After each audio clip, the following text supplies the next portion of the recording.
안녕하세요. H성형외과 백정환입니다. 오늘 설명드릴 내용은 퀵광대 수술 후에 발생한 광대뼈 결손과 또 골절편이 이렇게 남아있는 그런 어떤 부작용에 대해서 조금 설명드리고자 합니다. 퀵광대라고 해서 굉장히 간편하게 적은 비용으로 어떤 광대가 돌출된 동양인의 얼굴을 교정하려는 어떤 시도가 많이 있어 왔던 듯 합니다. 사실 퀵광대라는 용어는 어떤 수술 용어가 아니고요. 의사들끼리 사용하는 수술명은 아니고 어떻게 보면 약간 마케팅 용어가 아닌가 합니다. 퀵이라는 단어가 빠르다, 쉽다 이런 이미지를 갖고 있기 때문에 회복이 빠르거나 수술이 빨리 진행된다. 그래서 아주 간단한 수술로 오인하는 경우가 종종 생기게 되는 듯 합니다. 또한 비용 또한 저렴해서 다른 여타 쌍꺼풀 수술이나 이런 것들처럼 가볍게 생각하고 수술에 임하게 되는 그런 일이 최근 한 5, 6년간 많이 이제 일반화된 듯 합니다. 또한 이제 비전문의 선생님들께서도 퀵광대 정도는 할 수 있다. 어깨 넘어 배우셔서 이렇게 하시는 경우도 많고요. 그러다 보니 부작용 양상도 굉장히 다양하게 나타나고 또한 어떤 볼처짐이나 어떤 분류와 광대 갭, 골 결손 등등 광대 수술에 대한 어떤 부정적인 이미지를 굉장히 많이 양산한 듯합니다. 이 환자분 같은 경우는 이제 귀 구렛나루 쪽 앞에서 이렇게 절개를 해서 이쪽 방향으로, 그러니까 실제 수술할 때 이런 방향으로 오스테오톰이나 어떤 라습을 통해서 뼈를 갈아주거나 뼈의 그 어떤 절편, 그러니까 포 뜨듯이 광대뼈를 이렇게 뜯어내는 그런 방식으로 수술을 받으신 분입니다. 수술 후에 직후부터 왼쪽은 함몰이 발생을 했고, 그래서 이쪽 뼈가 사실은 골절이 일어난 거죠. 그러니까 포 뜨듯이 얇게 잘라내야 되는데 그렇지 못하고 오스테오톰 방향이 조금 안쪽으로 가거나 해서 골절이 일어나고 뼈가 부러지는 그런 상태가 돼버린 거죠. 또 남아있는 뼈는 일부 흡수되고 여기 보면 이렇게 점처럼 남아있는 이런 약간의 절편들이, 조각들이 이렇게 둥둥 떠있는 그런 상태가 됐고, 시간이 한 10년 정도 지나면서 이쪽 부위에는 함몰이 만들어지게 된 모습입니다. 다행인 것은 교근이 그나마 이렇게 뭉쳐서 아래쪽으로 볼록해지지는 않고 이쪽에 이제 흉살들이나 어떤 인대에 엉겨 붙어서 그럭저럭 펼쳐진 모습으로 유지를 된 그런 상태로 이제 재개내원하신 분입니다. 반대쪽은 이에 반해서 뼈에, 그러니까 아치 부위에, 이 부분은 체부 쪽이 이렇게 완전히 뼈가 없어졌는데 오른쪽 부위는 아치 부위에 골절편이 생겼고요. 이렇게 골결손이 생겼고, 그 다음에 체부 쪽에서 떨어져 나온 뼈 조각이 이렇게 하방으로 이렇게 매달린 듯이 둥둥 떠 있는 이런 모습이 만들어지게 됐습니다. 이렇게 된 원인을 이렇게 좀 정렬을 제가 좀 미리 해놨는데요. 정면을 먼저 보시면 눈뼈 기준으로 이렇게 수평선으로 뼈를 정렬을 하고요. 그 다음에 옆에서는 귓구멍과 이 안화하면 요 라인을 연결한 이 선을 그어서 수평면을 마치게 됩니다. 또 고개를 들어서는 이 안화유 신경이 나오는 구멍을 위치로 이렇게 수평면을 잡게 되는데요. 이런 식으로 수평을 잡고서 정면을 보면 이런 식으로 보이고요. 약간 이쪽이 폭이 좁고 이쪽이 폭이 좀 넓은 양상이 관찰이 됩니다. 이쪽이 폭이 넓으니까 옆광대는 더 튀어나오게, 뒷광대는 더 튀어나오게 느껴지고요. 이쪽이 폭이 좁다 보니까 45도 광대는 상대적으로 이쪽보다 더 튀어나온 듯한 어떤 이런 모습을 보이게 됩니다. 고개를 들어서 보시면 이쪽 광대 수술은 굉장히 잘 된 듯이 보이지만 이렇게 연결만 어느 정도 되어 있다면 결과는 만족스러웠을 거라고 생각이 됩니다. 이쪽 잘 보시면 두개골 후두부가 왼쪽으로 이렇게 좀 불룩한 모습이 보이는데요. 또 턱도 보시면 이렇게 아치가 약간 이렇게 삐뚤어진 턱이 오른쪽으로 돌아간 이런 모습을 보입니다. 다시 말하면 축이 이렇게 기울어지게 되죠.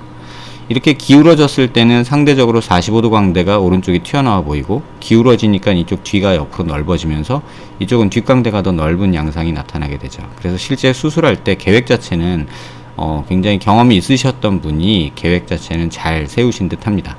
이쪽은 뒷광대를 많이 줄여주고 이쪽은 체부 쪽을 많이 줄여줘서 어느 정도 비대칭을 교정하려고 시도를 했던 듯 합니다. 하지만 퀵광대라는 것이 완전히 뼈를 보고 수술하는 것이 아니고 약간 의사의 감과 그냥 느낌으로 수술하는 경향이 있어서 이러한 실수가 종종 발생하게 되는 듯 합니다. 이 경우는 귀 앞에 절개창을 통해서 이쪽의 뼈를 갈아내거나 뜯어내는 그런 방식을 취했지만 일부 선생님들 같은 경우는 이 45도 광대 위쪽 관자놀이 부위에서 약간의 절개창을 통해서 여기 뼈를 부러뜨리거나 갈아내는 또는 어떤 조작을 취하는 그런 수술을 하기도 하고요. 또 일반적으로 많이 하는 귓광대는 이 앞쪽에서는 입을 열어서 이쪽에 절골만 하고 뒤쪽에서 절골을 해서 뼈를 밀어넣는 그런 어떤 방식으로 수술을 하는 경우도 종종 관찰됩니다. 또 경우에 따라서는 입안절개를 통해서 이쪽을 많이 갈아주는, 이제 주된 작업이 주로 갈아주는 작업으로 광대 축소를 시행하는 그런 여러 귓광대의 유형들이 있는데요.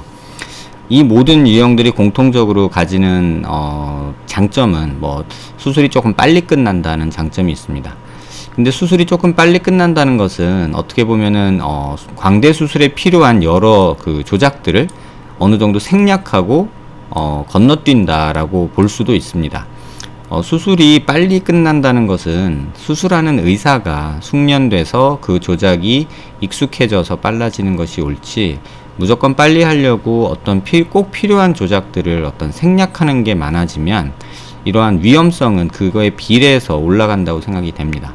아무리 계획을 잘하고 경험이 많은 선생님이라 하여도 이런 식으로 예기치 않게 실수가 발생을 하면 사실 이건 되돌릴 수가 없거든요. 광대 재수술을 통해서 어떻게 바꿔주고 할 수 있는 경우가 아니라 광대뼈 결손이 이렇게 일어나 버리면 이거는 어떻게 회복할 방법이 없습니다.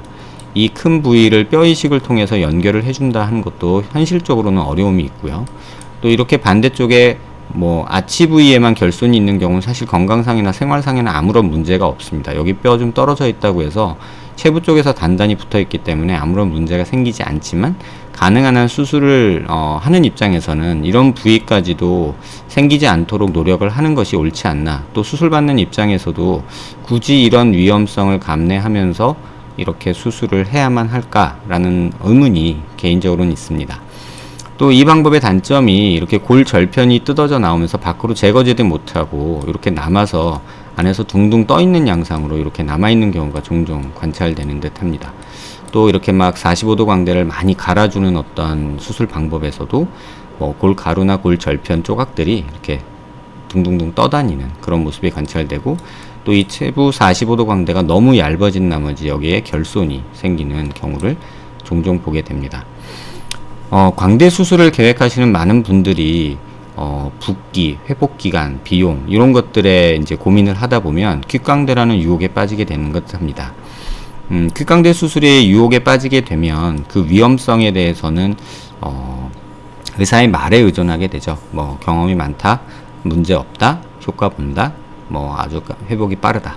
이제 이런 양지만 보면서 그 그늘인 음지를 보지 못하고 수술을 결정하고 만족하는 분들도 물론 계시겠죠. 하지만 이렇게 위험성이 있어서 좀 되돌릴 수 없는 어떤 결과를 초래하는 경우도 종종 보게 되는 듯 합니다.